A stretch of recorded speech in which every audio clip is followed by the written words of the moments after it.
the Southern Center for Human Rights has been fighting against illegal and unconstitutional practices that violate the right to protest and disempower voters in Georgia.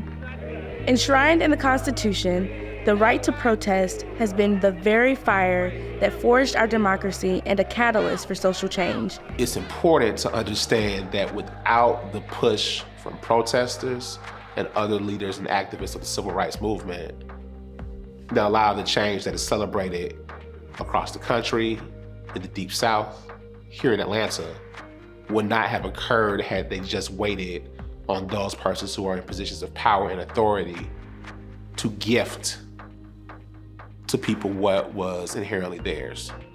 From the courageous voice of Fannie Lou Hamer to the unwavering resolve of Rosa Parks, this powerful tool has been used countless times to demand and ultimately win rights long denied.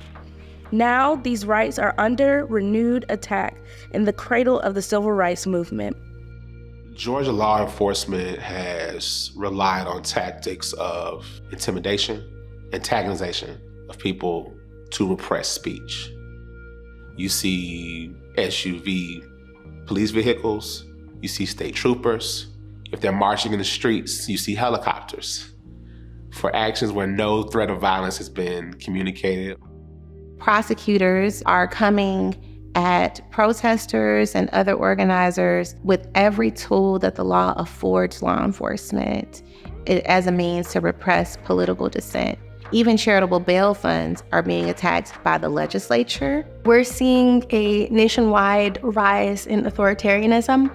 One indicator of that is the use of terrorism laws to repress activism and organizing. Use of these counterterrorism laws to now criminalize domestic dissent. This is something that will only grow and will affect those Black, brown, and most marginalized in these communities. Working in partnership with impacted communities, we have challenged a relentless campaign of surveillance, targeting, and mass arrest of protesters in Georgia. Southern Center for Human Rights has witnessed a repeated escalation in the use of these tools and tactics brought to bear against the Stop Cop City movement, resulting in the mass arrest of protesters, targeting of bail funds, and the first documented murder of an environmental activist. This watershed moment prompted the creation of the First Amendment Lawyer Bridge. The First Amendment Lawyer Bridge was our effort to provide some level of organization, coordination that both assisted the attorneys and made clients feel more secure in knowing that if, for some reason, they were arrested, that there was a way for a lawyer to be appointed or to be selected to represent them. Your response to this? Working with advocates to coordinate the legal defense of protesters is not new to the Southern Center.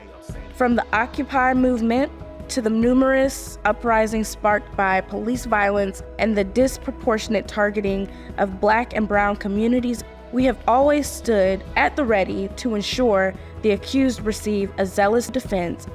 Olivia Coley Pearson is a repeat victim of these efforts to strip political power from engaged voters and has been the target of multiple arrests stemming from her efforts to assist her community in exercising their right to vote. To think that in this day and time, 21st century, that what our ancestors went through when they could not vote back when they were slaves and after they got their freedom and still couldn't vote in the early 60s until after the Civil Rights Bill got passed and stuff, that we still have some people in place who are trying to prevent people, especially people of color, from exercising their right to vote. As history has shown, these are not isolated moments, but a concerted effort to stifle social justice movements in the Deep South and across the country. As W.E.B. Du Bois famously stated, "As the South goes, so does the nation." As the heirs to legacies of resistance in the South, we will continue to challenge law enforcement agencies and policymakers seeking to criminalize the right to protest and disenfranchise voters. All power to the people.